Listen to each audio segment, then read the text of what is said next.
ان کے پیچھے پیچھے اور بھی بہت سے لوگ آئے اور خلیفہ رسول اللہ کے خلیفہ کہہ کر حضرت عمر رضی اللہ عنہ کو سلام کرنے لگے۔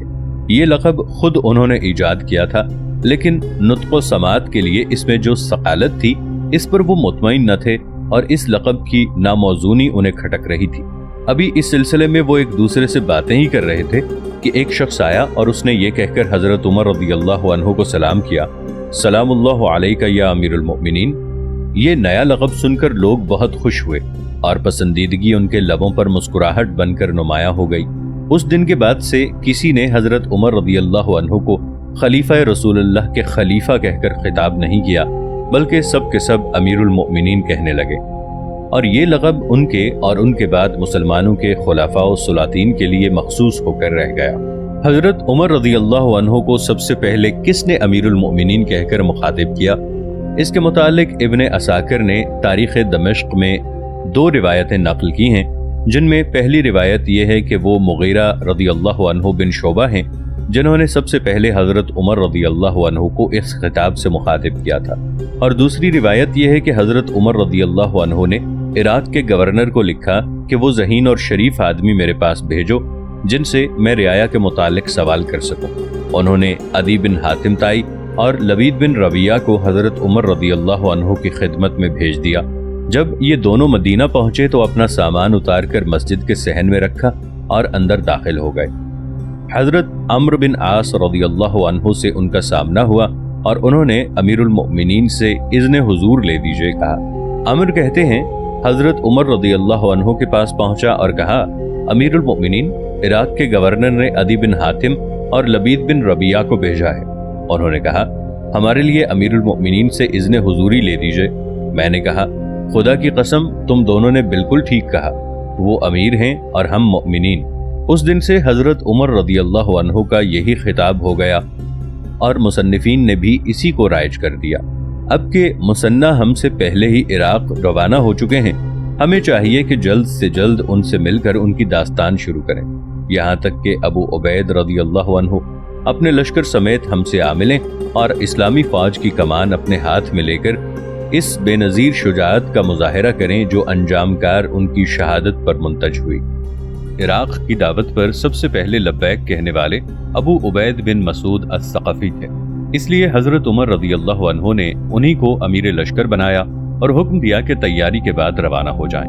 مصنع بن حارثہ کو حضرت عمر رضی اللہ عنہ نے ان سے پہلے ہی بھیج دیا اور کہا، جب تک کمک نہ پہنچ جائے لڑائی شروع نہ کرنا۔ مصنع اپنے گھوڑے پر سوار ہوئے اور ہیرا کی طرف روانہ ہو گئے۔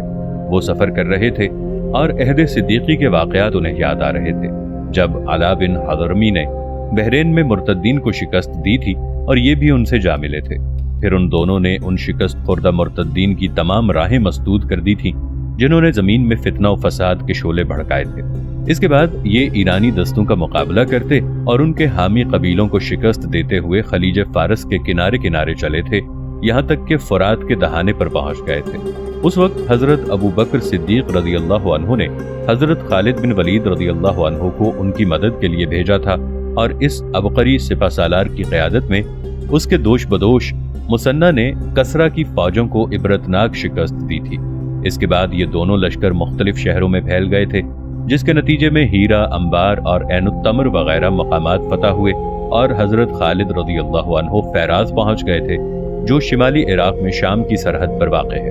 حضرت خالد رضی اللہ عنہ کے قدم اکاسرا کی سرزمین میں جم چکے تھے۔ مصنع کو ان فتوحات کی بے حد خوشی تھی۔ وہ ہیرا اور اس کے گرد و نواح میں اپنی فوجوں کے ساتھ 1 سال سے زیادہ مقیم رہے۔ اچانک حضرت خالد رضی اللہ عنہ کے نام حضرت ابو بکر رضی اللہ عنہ کا یہ حکم پہنچا کہ وہ شام جا کر اس لشکر کی کمان سنبھالیں جو رومیوں سے لڑ رہا ہے، اور حضرت خالد رضی اللہ عنہ فوج کا بہترین حصہ لے کر عراق سے روانہ ہو گئے۔ اب مصنع کو انجام کی فکر ہوئی، لیکن توفیق الہی نے ان کی رہبری کی اور انہوں نے بابل کے کھنڈروں میں ہرمز جادویہ کو شکست دی، اور اس کے بعد ہیرا واپس آ کر قلعہ بند ہو گئے۔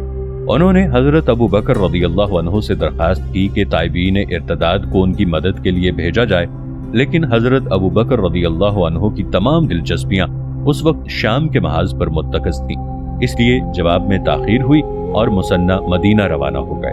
वहां पहुंचकर देखा तो हजरत अबू बकर रज़ी अल्लाह अन्हु जिंदगी की आखिरी मंजिल तय कर रहे थे।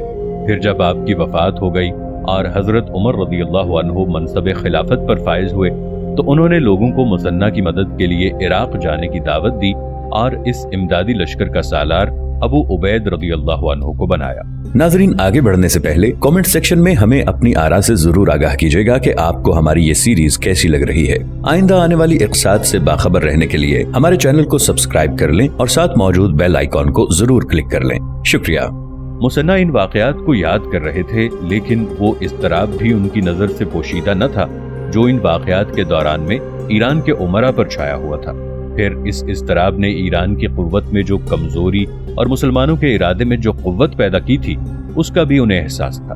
अकासरा ईरान पर फरमारवाई कर रहे थे और अरब इराक के हाकिम मुतलक थे, जहाँ कोई उनके इत्तेहाद के दर पे न थे। किसरा परवेज ने अबू काबूस नोमान बिन मंजर को कत्ल करके हीरा में लख्मीयीन की हुकूमत का खात्मा कर दिया था और रूमियों से जंग करके उन्हें मगलूब कर लिया था।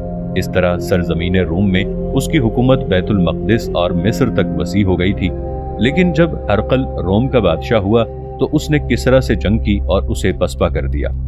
इस शिकस्त से अरबों और उन ईरानियों को बहुत खुशी हुई जो किसरा की सख्तगीरी से नाला थे।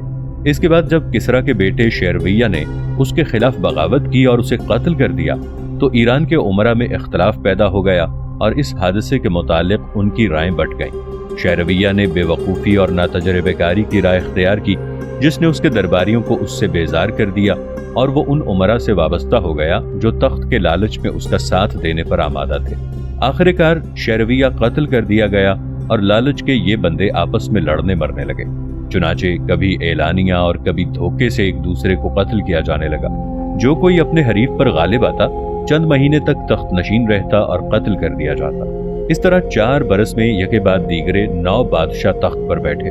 इन हालात में कोई ताज्जुब नहीं अगर ईरानियों की कुव्वत कमजोर पड़ गई। उनके ऐवाने हुकूमत के सुतून मुनहदिम हो गए और इन लड़ाइयों में शिकस्त उन पर छा गई जो उनके और अरबों के दरमियान बरपा थी। इस खाना जंगी ने ईरान को इस्तराब व इंतशार के जिस जहन्नम में झोंक दिया था, ईरानियों ने इसे महसूस किया और शहरीरान बिन अर्दशेर को बादशाह बनाकर तमाम ईरानी उमरा उसकी इमदाद पर कमरबस्ता हो गए। शहरीरान को मालूम हुआ कि हजरत खालिद रज़ियल्लाहु अन्हु बिन वलीद इराक से शाम चले गए हैं, इसलिए उसने सबसे पहले मुसलमानों को इराक से निकालने का अज़्म किया। लेकिन मुसन्ना ने बाबुल के खंडरों में दुश्मन के लश्कर को शिकस्त दी और उसका कायद बुखार में मुब्तला होकर मर गया। अपने भाई के बाद किसरा की बेटी तख्त जना तख्त नशीन हुई, लेकिन इस काम को ना संभाल सकी और तख्त से उतार दी गई। उसकी जगह शहरीरान का बेटा शाहपुर बादशाह हुआ। शाहपुर ने फर्रुखजाद को अपना वजीर बनाया और चाहा कि किसरा की बेटी आज़रमी दख्त की उससे शादी कर दे, लेकिन आज़रमी दख्त को अपने गुलाम की ज़ौजियत में आना गवारा ना हुआ और उसने सियादखश से साजिश करके उसे हुजला उरूसी में ही कत्ल करा दिया। इसके बाद उसकी माइयत में शाहपुर की तरफ चली और इसे महसूर करके कत्ल कर दिया। मुसन्ना ने सोचा कि ईरानी उमरा के इस इख्तलाफ और इंतशार से फ़ायदा उठाकर ईरान पर हमला कर दिया जाए। चुनाचे उन्होंने हज़रत अबू बकर रज़ियल्लाहु अन्हु से मदद चाही और जब वहाँ से जवाब में ताख़ीर हुई तो फौरी मदद हासिल करने के लिए खुद मदीना चले गए और अब वहीं से हीरा वापस हो रहे हैं। आपका क्या ख्याल है? ईरान में अभी तक खलफशार मौजूद है जिससे फ़ायदा उठाकर उन पर हमला कर देने का ये बेहतरीन मौका है, या आप ये समझते हैं कि ईरानियों के मुल्क में अमन व इत्मीनान बहाल हो गया है, इसलिए जब तक कसीर फौज और वाफिर साजो सामान ना हो उन पर फतह हासिल नहीं की जा सकती? मुसन्ना हीरा पहुंचे तो सबसे पहले उनका सवाल ये था कि उमराए ईरान का क्या हाल है। उन्हें बताया गया कि उनकी गैर मौजूदगी में ईरानी अपने इख्तलाफात की वजह से मुसलमानों से गाफिल रहे हैं। फिर उन्हें मालूम हुआ कि किसरा की बेटी पुरान उन्हें मुत्तहिद करने की कोशिश कर रही है।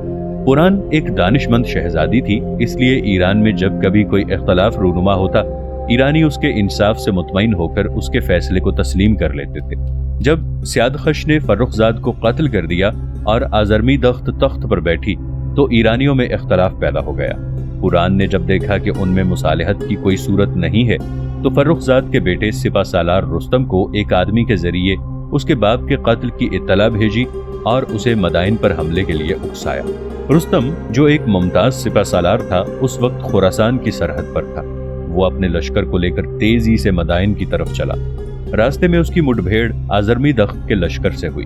رستم نے اس لشکر کو شکست دے کر مدائن کا محاصرہ کر لیا۔ آزرمی تخت اور سیادخش بھی مدائن کے محصورین میں شامل تھے۔ بالآخر رستم نے فتح پائی اور دارالسلطنت میں داخل ہو گیا۔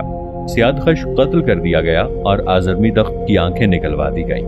رستم نے پوران کو مدائن کے تخت پر بٹھا دیا اور اس طرح ایران کا اقتدار پوران کے ہاتھ میں آ گیا۔ لیکن پوران 10 سال تک حکمران رہی۔ اس کے بعد حکومت آل کسریٰ کے ہاتھ میں آ گئی۔ اگر مرد ملتے تو مرد، ورنہ عورتیں ہی تخت پر بٹھا دی جاتی۔ پوران نے رستم کو اپنا وزیر بنا کر حکومت کے تمام معاملات اس کے سپرد کر دیے۔ رستم ہی فوج کا کمانڈر ان چیف بھی تھا، جس کی اطاعت پوران کی طرف سے تمام ایرانیوں پر فرض کر دی گئی۔ مثنیٰ ہیرا میں تھے کہ ان تمام واقعات کی اطلاع انہیں ملی، لیکن وہ بے دست و پا تھے۔ ان کی فوج میں بالکل جان نہ رہی تھی اور جب تک ابو عبید کا لشکر نہ پہنچ جائے وہ ایرانیوں پر حملے کی جرت نہ کر سکتے تھے۔ مثنیٰ کے عراق چلے جانے کے بعد ابو عبید 1 ماہ تک مدینہ میں اپنی فوج اور اس کی روانگی کی تیاریوں میں مصروف رہے۔ جب تیاری مکمل ہو گئی تو حضرت عمر رضی اللہ عنہ سے اجازت چاہی۔ حضرت عمر رضی اللہ عنہ نے اجازت دے دی اور دوبارہ نصیحت فرمائی۔ رسول اللہ صلی اللہ علیہ وآلہ وسلم کے صحابہ سے مشورے کرتے رہنا اور انہیں اپنے کاموں میں شریک رکھنا۔ سلیط ابن قیس ایک جری اور تجربہ کار سپاہی ہیں، ان کی بات سننا اور اس پر عمل کرنا۔ حضرت عمر رضی اللہ عنہ کو سلیط پر اس قدر اعتماد تھا کہ آپ نے ابو عبید سے فرمایا، میں نے سلیط کو اس لیے امیر نہیں بنایا کہ وہ لڑائی میں عجلت سے کام لیتے ہیں اور جب تک اس کی کھلی ہوئی ضرورت نہ ہو جلد بازی جنگ میں نقصان پہنچاتی ہے۔ جنگ نے ہمیشہ انہی لوگوں کو کامیاب کیا ہے جن کے مزاج میں تحمل اور طبیعت میں برداشت ہو۔ ابو عبید اپنے لشکر کے ساتھ روانہ ہو گئے اور جب عراق پہنچے تو معلوم ہوا کہ مثنیٰ ہیرا سے نکل کر خفان پہنچ گئے ہیں، جو صحرا کی حدود پر واقع ہے۔ اس کی وجہ یہ تھی کہ رستم ایک بہادر اور مغرور آدمی تھا، جس کے غرور میں ایرانیوں کی محبت و عقیدت نے اور بھی اضافہ کر دیا تھا۔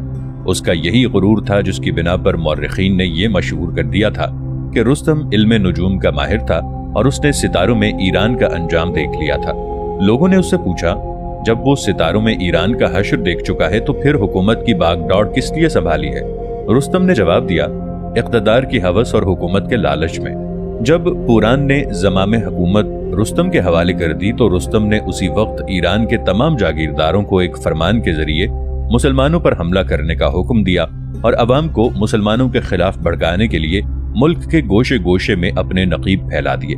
اس سے فارغ ہو کر اس نے ایک لشکر تیار کیا اور مثنیٰ کے مقابلے کے لیے بھیج دیا۔ رستم کے احکام سارے ملک میں عام ہو گئے اور اہل عراق اس سرے سے اس سرے تک مسلمانوں کے خلاف بھڑک اٹھے۔ مثنیٰ کو اس کی اطلاع ملی اور انہوں نے یہ دیکھ کر کہ رستم نے جو فوج ان سے لڑنے کو بھیجی ہے مسلمان اس کا مقابلہ نہیں کر سکتے، جنگ سے پہلو تہی کرنا ہی مناسب سمجھا۔ چنانچہ وہ ہیرا چھوڑ کر خفان آ گئے، جہاں مسلمانوں پر پشت کی طرف سے حملہ نہیں کیا جا سکتا تھا۔ کچھ دن بعد ابو عبید بھی آ کر مثنیٰ سے مل گئے۔ خفان پہنچ کر ابو عبید نے اسلامی لشکر کو چند دن آرام کرنے کا حکم دیا تاکہ ایک طرف سفر کی تکان دور ہو جائے اور دوسری طرف دشمن سے مقابلہ کرنے کا کوئی مناسب پروگرام وضع کر لیا جائے۔ مسلمانوں سے لڑنے کے لیے رستم نے مدائن سے 2 لشکر بھیجے تھے۔ ایک لشکر کی قیادت جاپان کے سپرد تھی، جسے حکم دیا گیا تھا کہ فرات کے کنارے کنارے چل کر ہیرا پہنچے، اور دوسرے لشکر کی کمان نرسی کے ذمے تھی، جسے ہدایت کی گئی تھی کہ فرات اور دجلہ کے درمیان کسکر میں قیام کرے۔ ابو عبید مدینے سے 4000 کی جمعیت لے کر نکلے تھے، لیکن راستے میں اور بہت سے لوگ شامل ہو گئے، جس سے لشکر کی تعداد 10,000 تک پہنچ گئی۔ خفان میں جب مسلمانوں کی تمام قوتیں یکجا ہو گئیں تو وہ جاپان سے لڑنے نکلے۔ ہیرا اور قادسیہ کے درمیان نمارک کے مقام پر دونوں لشکروں کا مقابلہ ہوا۔ طرفین جان توڑ کے لڑے۔ بالآخر قیامت خیز مارکہ آرائی کے بعد اللہ نے ابو عبید کو دشمن پر فتح نصیب کی۔ جاپان اور اس کا ایک ماتحت افسر مردان شاہ گرفتار ہو گئے۔ مردان شاہ تو اس مسلمانوں کے ہاتھوں قتل ہو گیا جس نے اسے گرفتار کیا تھا۔ جاپان نے اس سے کہا، اے اہل عرب، تم بات کے دھنی ہو، اگر میں تمہیں 2 پھرتیلے غلام اور یہ کچھ دوں تو کیا تم مجھے چھوڑ دو گے؟ اور اسے اپنے وعدے کی تکمیل کا یقین دلایا۔ اس شخص نے حامی بھر لی تو جاپان نے کہا، لو اب مجھے اپنے امیر کے پاس لے چلو، میں ان کے سامنے بات طے کرنا چاہتا ہوں۔ وہ شخص اسے ابو عبید کے پاس لے گیا اور جو بات ان دونوں کے درمیان طے پائی تھی وہ ابو عبید کے سامنے پختہ ہو گئی۔ کچھ لوگ جاپان کو پہچان گئے اور انہوں نے ابو عبید سے کہا، اسے قتل کروا دیجئے، یہ ایرانی فوج کا سردار ہے۔ लेकिन अबू उबैद ने जवाब दिया, ये सरदार है तो हुआ करे, एक मुसलमान इसे अमान दे चुका है, इसलिए अब यह कत्ल नहीं किया जा सकता। बाहमी मोहब्बत और नुसरत में मुसलमान एक जिस्म की मिसाल हैं, इसलिए जो फर्ज किसी मुसलमान पर आयद होता है गोया सब मुसलमानों पर आयद होता है। जापान पर जो बीती थी उसका इल्म पुरान और रुस्तम दोनों को हो गया, और रुस्तम ने जालिनूस को हुक्म दिया कि वो अपने साथियों की मदद को जाए और कस्कर में नरसी से जा मिले। जालिनूस बाउजलत तमाम मंजिल मकसूद की तरफ रवाना हो गया, लेकिन अबू उबैद ने इससे भी ज्यादा फुर्ती से काम लिया और जापान की शिकस्त के फौरन बाद अपने लश्कर को हुक्म दिया कि नरसी के मुकाबले के लिए चल पड़े। चुनाचे इससे पहले कि जालिनूस पहुंचे, कस्कर के करीब एक मकाम पर जिसे सकातिया कहते हैं, मुसलमान नरसी और उसके सिपाहियों के मुकाबिल सफारा हो गए, जो नमारिक की जंग से फरार होकर नरसी की फौज से जा मिले थे।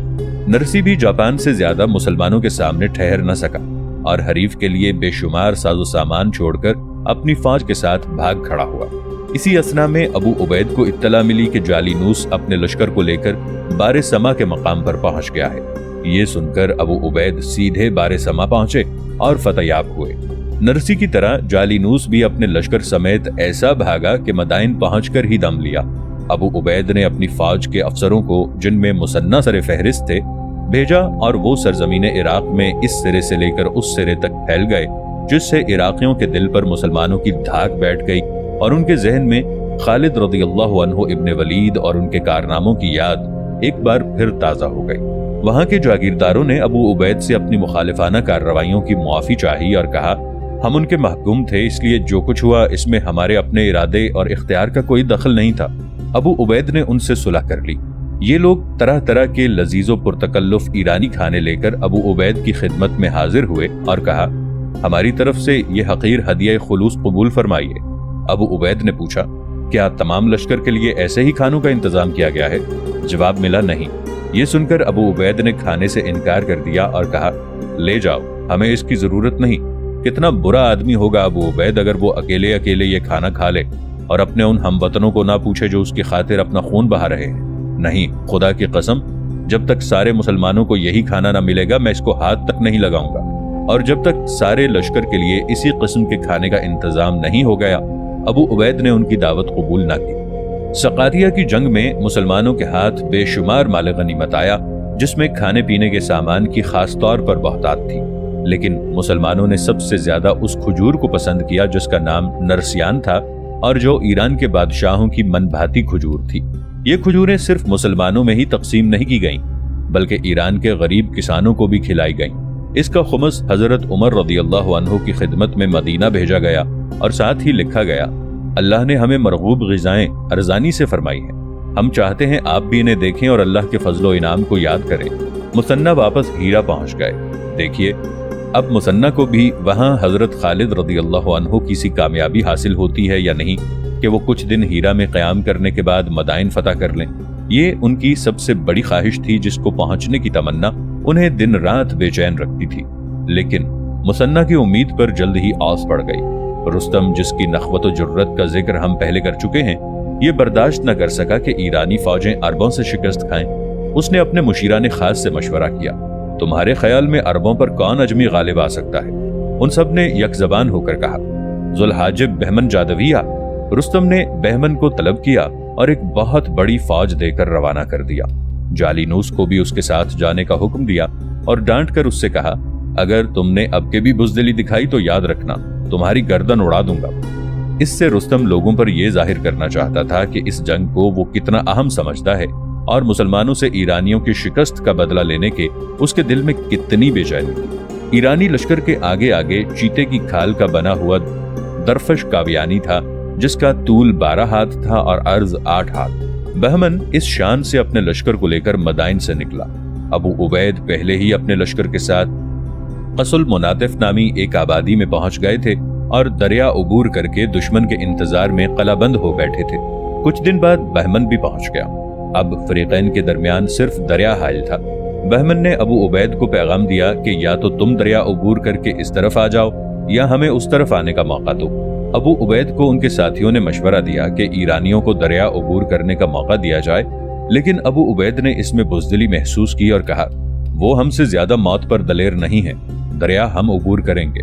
सुलैत बिन कैस और दूसरे अकाबिर ने इसकी मुखालफत की और कहा, अरबों को आज तक इतने बड़े ईरानी लश्कर से वास्ता नहीं पड़ा है।